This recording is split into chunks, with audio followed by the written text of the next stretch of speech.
Halo Sobat Kimia, bertemu kembali dengan Mas Han. Pada kesempatan kali ini Mas Han akan membahas tuntas soal-soal kimia di ujian tulis UGM tahun 2019. Nah, bagi kalian yang akan mengikuti seleksi ujian tulis UGM tahun ini, yuk disimak videonya dari awal sampai akhir.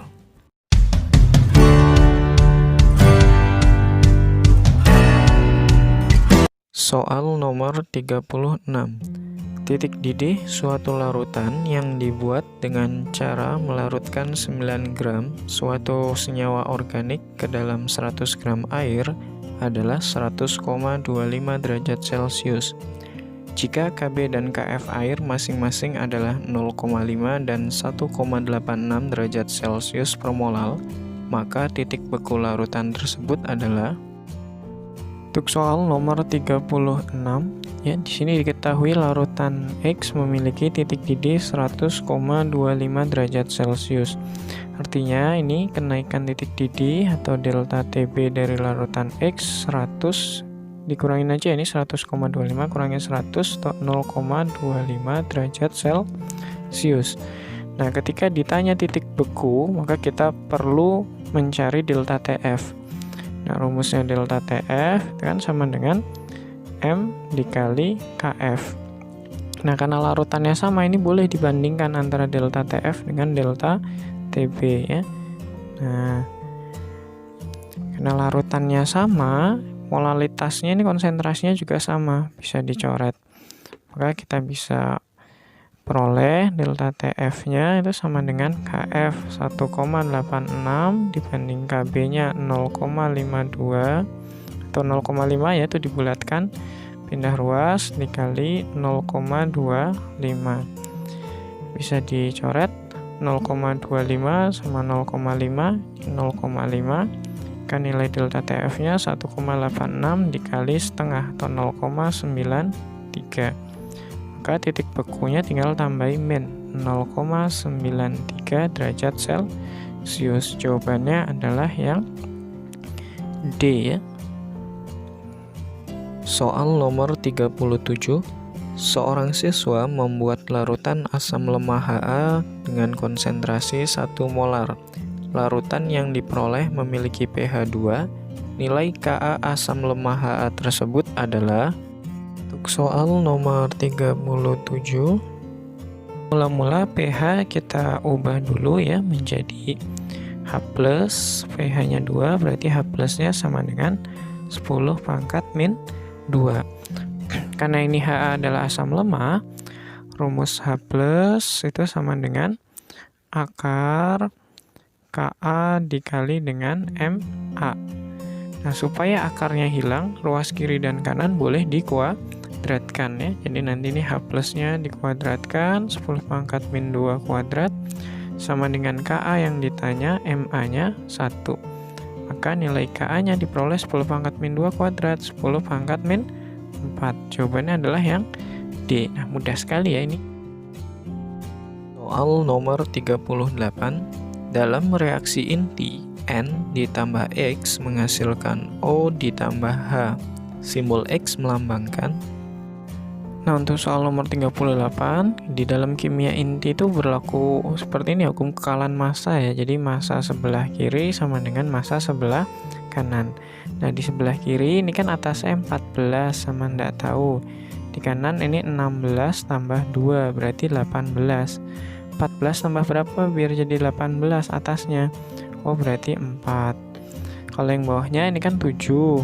Yang di kanannya 8 tambah 1, 9. Berarti 7 tambah 2. Nah, kita tinggal mencari saja simbol 42 itu simbolnya siapa. Nah, berarti kalian harus kenal jenis-jenis partikel radioaktif ya. Yang pertama ini ada alfa, notasinya 42 alfa. Nah, maka karena ini sama ya, jawabannya adalah yang A. Nah, kalau beta gimana? Nah, beta positif nama lainnya positron, itu 0 plus 1 beta. Kalau beta negatif ini sama dengan elektron. Nah, ini proton ya. Proton 11 P. Kalau gamma 00. Nah, sehingga jawabannya adalah yang A. Soal nomor 39. Oksidasi 2-propanol akan menghasilkan senyawa. Untuk soal nomor 39, sini ada oksidasi 2-propanol ya. Kita buat dulu strukturnya. 2-propanol itu CH3, CHOH, CH3. Nah, ini kalau dilihat ini kan alkohol sekunder. Jika dioksidasi itu akan menghasilkan keton ya. Nah, jadi oksidasi itu dia akan mengikat oksigen atau melepas H2. Nah, jadi nanti H yang ada pada OH itu akan dilepas, kemudian H yang ada pada C juga dilepas. Sehingga menjadi CH3, C. Nah, ini O, CH3. Nah, supaya stabil ini ikatannya jadi rangkap 2. Nah, sehingga ini hasilnya adalah propanon, keton ya. Atau nama lain dari propanon itu adalah aseton. Maka jawabannya yang tepat adalah yang B. Nah, perlu kalian ketahui juga kalau oksidasinya alkohol primer itu nanti cirinya OH ada di ujung ya, di nomor 1. Itu akan menghasilkan aldehid, alkanal ya. Sedangkan oksidasi alkohol sekunder cirinya nanti OH ada di nomor 2 atau di nomor 3, dan di nomor itu tidak boleh ada cabang ya, nggak boleh ada alkil. Hasil oksidasinya adalah keton. Kalau alkohol tersier itu dioksidasi tidak menghasilkan produk. Soal nomor 40.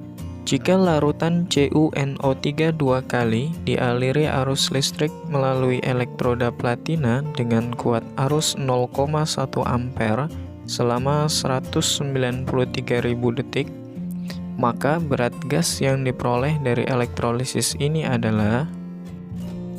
Untuk soal nomor 40, untuk mengetahui massa gas yang diperoleh dari hasil elektrolisis, kita tentukan dulu reaksinya ya. CuNO3 2 kali ini kalau diionisasi menjadi Cu2 plus ditambah 2NO3 min. Nah, reaksi elektrolisis itu kan ada di dua tempat ya, ada di katoda dan di anoda. Untuk reaksi di katoda yang dilihat kationnya Cu2 plus. Karena bukan golongan 1A2A, berarti Cu2 plus yang bereaksi. Tambah 2 elektron menyesuaikan muatannya, menghasilkan Cu. Nah, ini fase solid, berarti bukan gas. Artinya, yang ditanyakan nanti adalah massa gas yang ada di anoda. Untuk reaksi di anoda, karena di sini elektrodanya platina, inert, maka nanti yang dilihat adalah anion. Anionnya sisa asam oksi, berarti yang bereaksi adalah air. 2H2O menjadi 4H plus ditambah O2 ditambah 4 elektron. Nah, O2 ini bentuknya gas. Sehingga kita gunakan hukum Faraday yang pertama ya. Massa gas O2 sama dengan MR dari gas O2 dikali I dikali T dibagi dengan elektron yang terlibat dikali 96.500 tetapan. Tinggal dimasukkan. AR-nya O 16, berarti kalau O2 16 kali 2 32. I-nya 0,1 ampere, T-nya 193.000 dibagi elektron yang terlibatnya ini 4 elektron dikali 96.500. Ini tinggal dicoret-coret saja ya.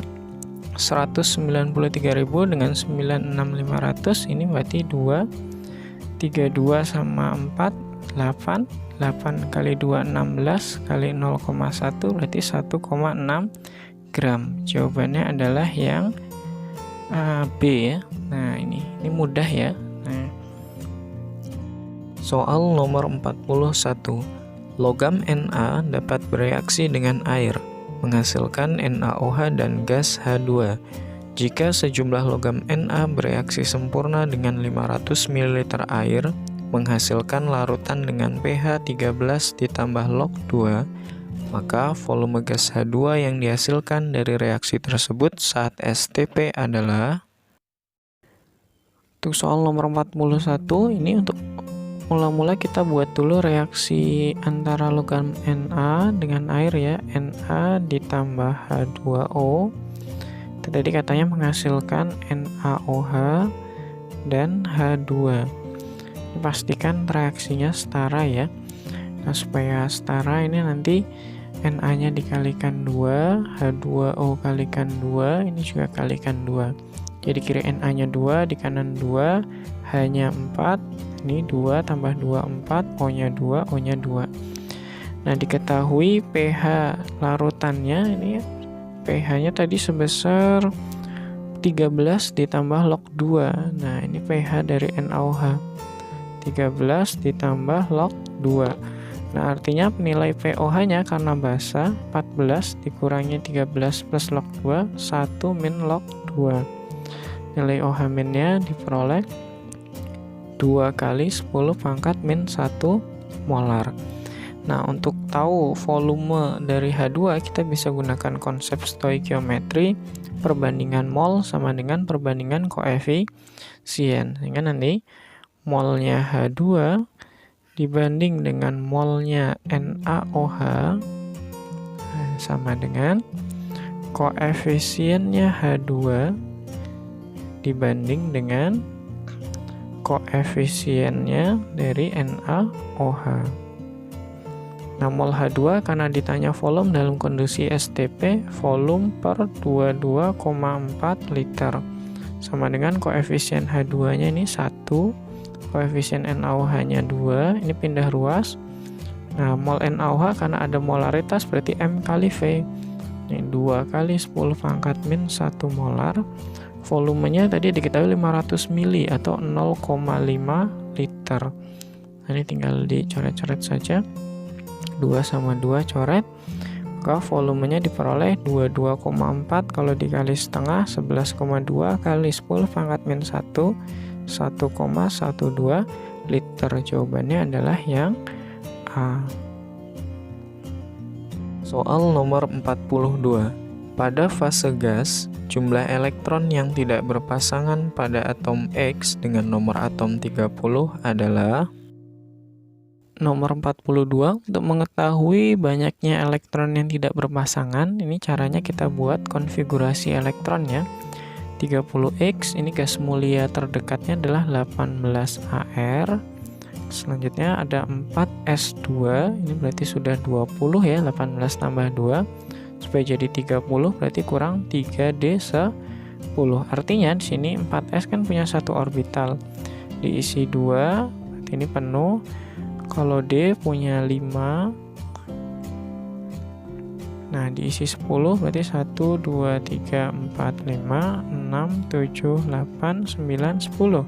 Artinya semua elektron yang ada pada gas X nantinya itu sudah terisi penuh, berarti tidak ada yang berpasangan. Karena tidak ada yang berpasangan, maka jawabannya adalah yang A, 0, tidak ada yang berpasangan. Soal nomor 43.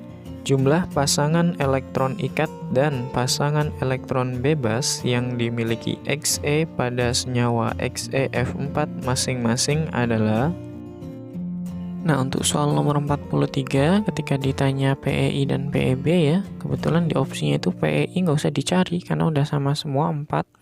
Ya, karena PeI itu bisa langsung dilihat saja nih, Xe mengikat berapa unsur lain, 4, oh berarti PeI-nya 4. Nah, yang dihitung tinggal PeB.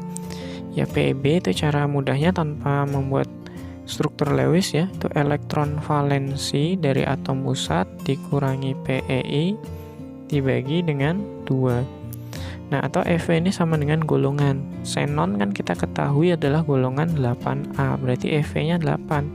Kurangi PeI-nya 4 bagi 2. Jadi 8 kurangi 4, 4 bagi 2, 2.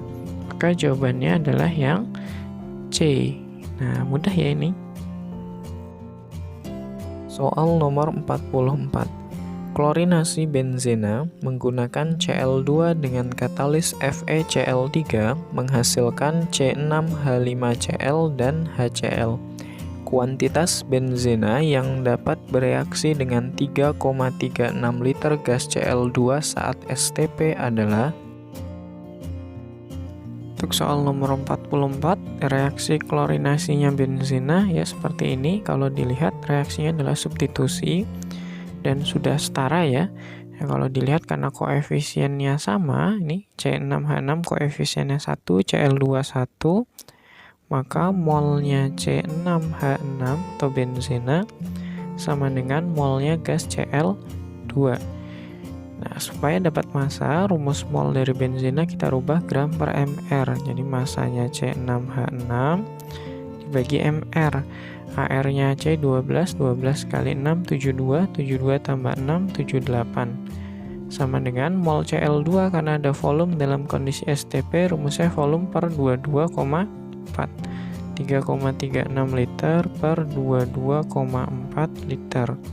Nah, kita peroleh massa benzenanya sebesar, bisa dicoret-coret ya. Kalau 33,6 sama 22,4 kan 1,5. Berarti 0,15. Anggap aja ini 80. Kalau 80 dikali 1,5, 120, berarti ini 12. Cari yang jawabannya mendekati 12. Itu 11,7 gram. Yang C. Soal nomor 45. 80 gram Fe2O3 direduksi dengan gas karbon monoksida sehingga dihasilkan logam besi dan karbon dioksida. Volume gas CO2 yang dihasilkan jika diukur pada saat 8 gram gas helium bervolume 2 liter adalah... Ya, untuk soal nomor 45, ketika kita diminta untuk menghitung volume gas CO2 diukur pada saat 8 gram helium volumenya 2 liter, kita bisa gunakan hipotesisnya Avogadro ya. Perbandingan mol sama dengan perbandingan volume gas. Nah, kita cari tahu dulu mol CO2 dari perbandingan mol sama dengan perbandingan koefisien. Maka reaksinya ini kita setarakan dulu. Ini Fe-nya 2, ini 1 kalikan 2. Ini C-nya kalikan 3 ya. Ini juga kalikan 3. Nah, ini sudah setara. O-nya 3 tambah 3, 6. 3 kali 2, 6.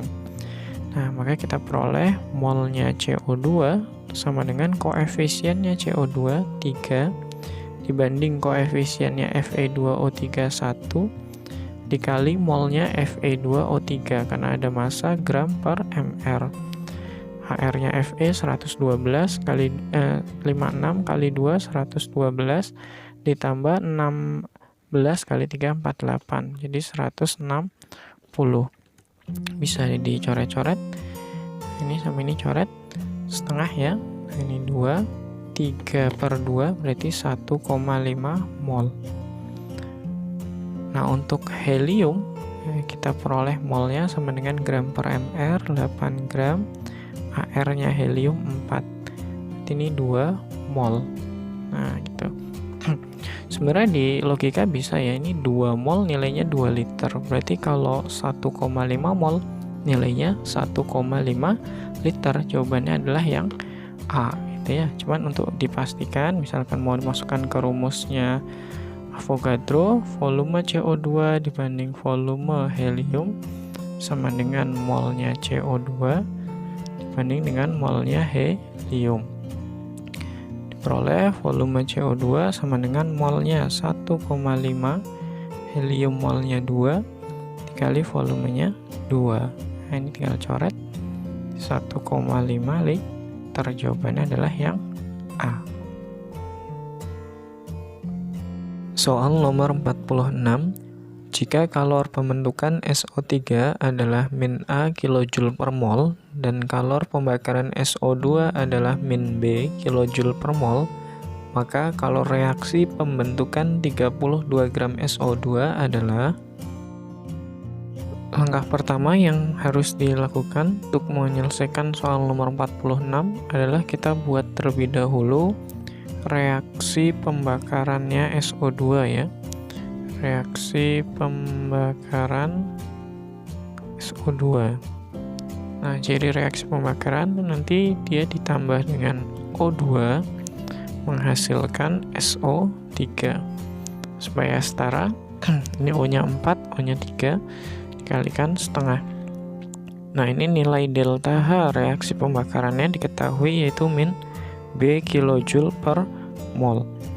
Nah, dalam termokimia, rumus nilai delta H reaksi jika diketahui data delta HF ya, nilai delta H reaksi itu sama dengan jumlah delta HF standar produk atau yang sebelah kanan untuk mempermudah dikurangi jumlah delta HF reaktan atau yang sebelah kiri.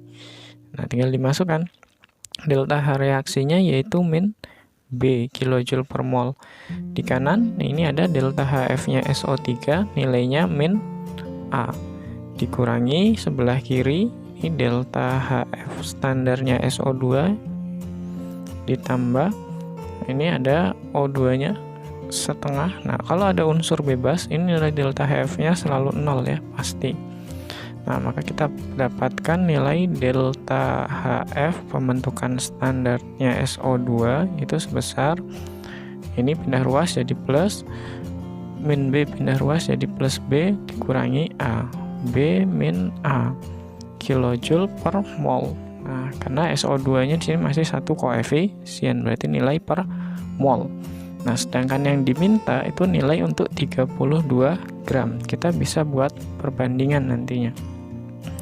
Nah, maka nilai delta HF-nya SO2 untuk yang 32 gram mol dikali delta HF-nya SO2 yang standar. Nah, rumus mol kalau ada massa yaitu gram per mr. Jadi 32 gram dibagi mr-nya SO2 64 dikali ini nilai delta HF-nya B min A kilojoule per mol. Nah, maka diperoleh nilainya ini 0,5 B min A. Nah, kebetulan di paket soal yang ini tidak ada jawabannya ya, F. Nah, cuman Mas Han sudah cek di paket soal yang lain itu ada jawabannya ya. Ini sama 0,5 dikali B min A. Soal nomor 47.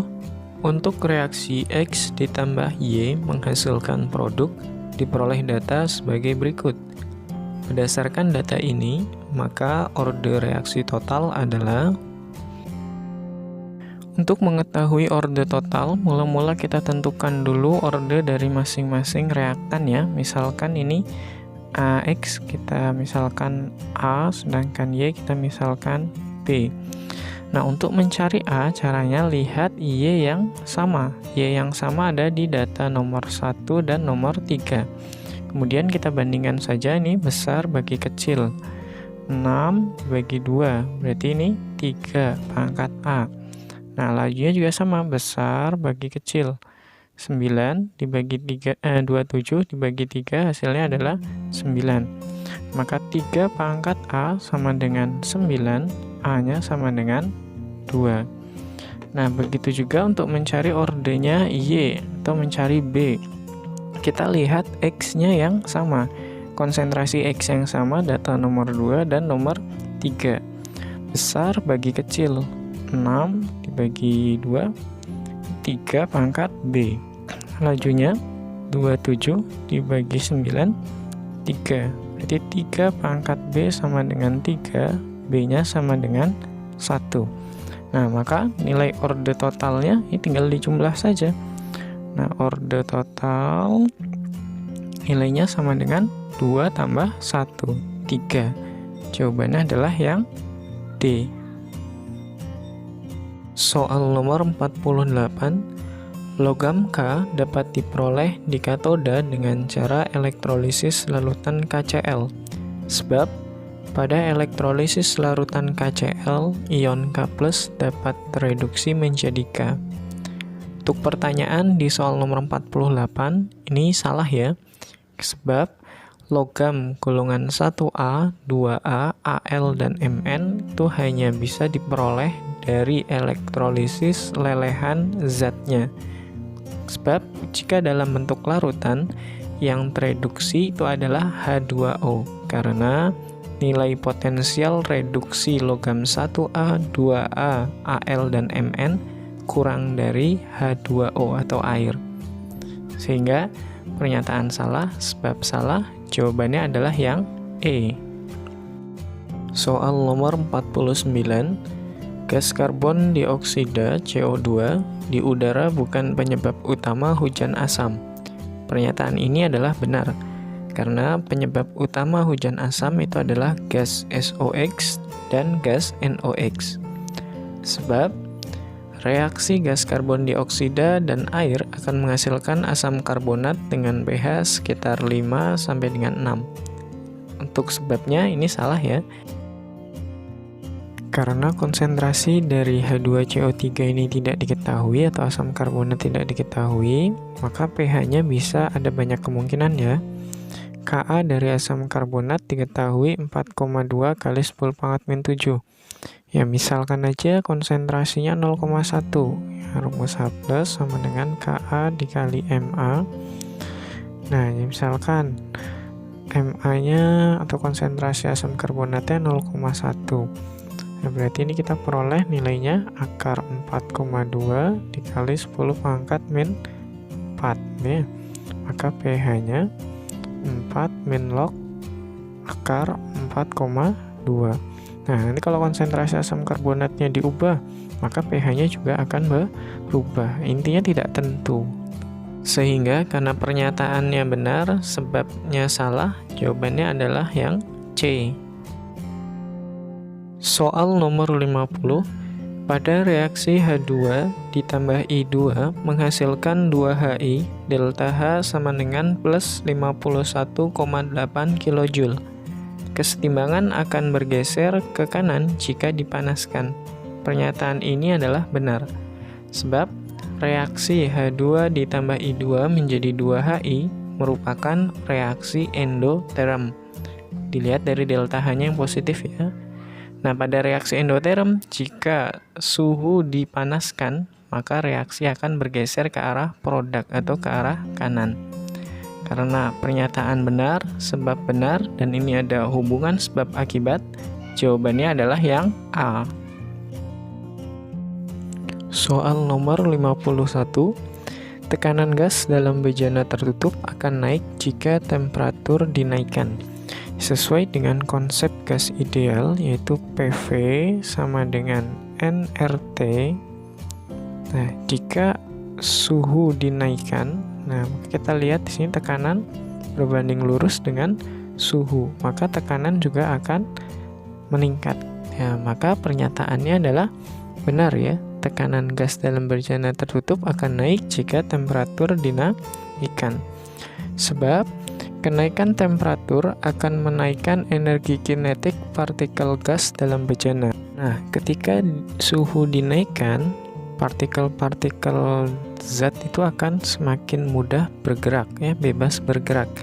Karena dia mudah bergerak atau bebas bergerak, otomatis energi kinetik dari partikel gas dalam bejana juga akan meningkat. Maka sebabnya juga benar. Nah, pernyataan benar, sebab benar, dan ini ada hubungan sebab akibatnya. Nah, karena tadi energi kinetik atau partikel yang bebas bergerak menyebabkan tekanannya nanti juga akan meningkat. Sehingga jawabannya adalah yang A. Soal nomor 52, hasil kali kelarutan atau KSP dari AgCl yang MR-nya 143,4 gram per mol dalam air dapat ditingkatkan dengan cara KSP atau hasil kali kelarutan itu adalah suatu konstanta ya. Nilainya itu akan selalu tetap kecuali jika suhunya berubah.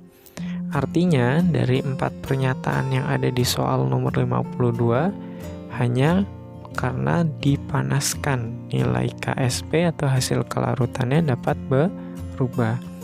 Sehingga jawabannya adalah yang D, 4 saja.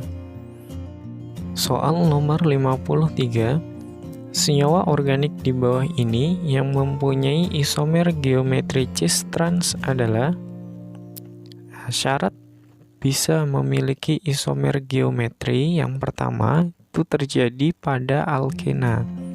Yang kedua, C yang mengikat ikatan rangkap harus mengikat dua gugus atom yang berbeda. Nah, sekarang kita cek satu persatu di antara senyawa 1, 2, 3, 4 kira-kira mana yang memenuhi syarat tadi. Nah, dari keempat senyawa ini ya, kalau dilihat dari namanya, ini berakhiran ena semua. Ena. Artinya mereka semuanya adalah alkena, memenuhi syarat yang pertama. Syarat yang kedua, apakah C yang berikatan rangkap mengikat dua gugus atom berbeda? Nah, kita cek butena berarti C-nya 4, ikatan rangkapnya di C nomor 2. Nah, di C nomor 2 ada ikatan rangkap, berarti masih sisa 1C, ini 1C. Kemudian di nomor 2 dan di nomor 3 ada bromo, BR. Ini kalau mau dilengkapi tangannya baru 1, berarti kurang 3 ya. C tangannya harus 4. Ini sama. Nah, kita cek C yang berikatan rangkap nih di C nomor 2 dia mengikat BR dan CH3, berbeda gugus atomnya. Yang ketiga CH3 dan BR berbeda juga. Nah, artinya ini memenuhi syarat yang kedua. Nah, maka 2,3 di bromo 2 butena memiliki isomer geometri cis trans. Ketika posisi CH3-nya sejajar, ini maka disebut dengan posisi cis. Ini kalau CH3-nya dibuat turun ke bawah, BR-nya ke atas, bersilang, namanya posisi trans. Nah, jika poin 1 benar, ini tanpa harus dicek ya, poin 3 juga pasti benar. Kok bisa, Mas? Ya, diingat-ingat lagi ya, model soal 1, 2, 3, 4, A itu opsinya 1, 2, 3, B, 1, 3, C, 2, 4, D, 4 saja, E, 1, 2, 3, 4. Nah, 1 dan 3 itu selalu jejer. Nek 1 benar, 3 benar, nek 1 salah, 3 salah. Kita cek yang kedua, 2 butena sama C-nya ada 4, ikatan rangkapnya di nomor 2, berarti sini ada CH3, ini ada CH3, ini masih ada H sama H. Nah, kalau dilihat ini sama ya, mengikat dua gugus atom yang berbeda. Jadi yang kedua juga benar, otomatis yang keempatnya kita cek juga. Nah, heptena C-nya ada 7, ini 1 CH3, berarti di sini sudah 3 kurang 4 C4. Nah, nanti sisanya ini ada H, ini ada H. Nah, kita lihat saja ini CH3H, C4, ini H. Kalau mau dilengkapi ini H-nya berarti ada H9 ya. Nah, nggak masalah, ini CH3 sama C4H9-nya beda, tapi gugus H-nya ini sama. Nah, kita fokusnya sama ini. Kalau H-nya sejajar, ini berarti cis. Tapi kalau H-nya di atas, trans. Maka yang keempat juga benar. Otomatis jawabannya 1, 2, 3, dan 4. Yang E, semuanya benar. Soal nomor 54. Unsur X memiliki nomor atom 19. Pernyataan berikut yang benar mengenai unsur X adalah. Nah, jadi mula-mula kita konfigurasi dulu ya. 19X itu jadi ini kalau dikonfigurasi 18AR 4S1. Nah, dari konfigurasinya ini dia berakhiran di 4S1. Artinya X itu berada di golongan 1A. Nah, golongan 1A ini termasuk golongan logam alkali. Ya, kita cek pernyataan yang pertama. Unsur X termasuk logam. Benar, ya, karena dia golongan 1A. Kalau 1 benar, 3 juga pasti benar. Kita cek yang kedua. Dapat membentuk ikatan molekuler atau kovalen. Salah, ya. Logam itu nanti akan membentuk ikatan ionik ya. Jadi nanti logam kan mesti akan bertemu dengan non-logam. Nah, ini nanti akan membentuk ikatan ionik. Sebab kalau ikatan kovalen, nah kovalen itu harus non-logam bertemu dengan non-logam. Jadi sama-sama non-logam. Nah, kalau ada logam itu udah pasti ionik. Nah, karena 2-nya salah, mau nggak mau 4-nya pasti salah. Sehingga jawabannya adalah yang B, 1 dan 3. Kenapa 4 salah? Ya, jadi kalau logam itu membentuk oksida basa ya. Oksida asam itu terbentuknya untuk non-logam. Soal nomor 55.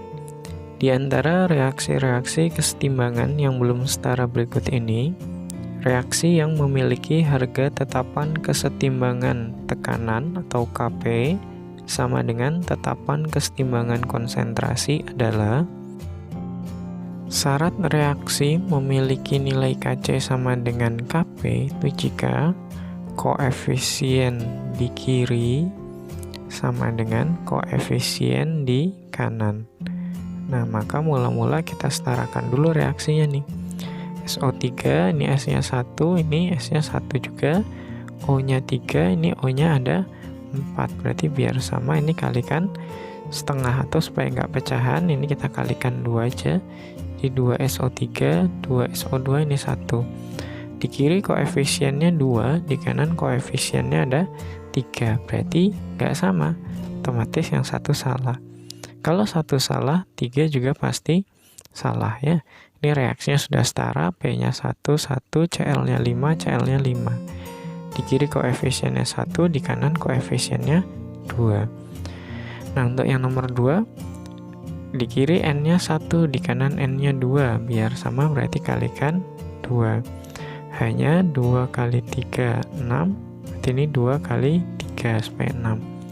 Koefisien di kiri 2, di kanan koefisiennya ini 1 tambah 3, 4.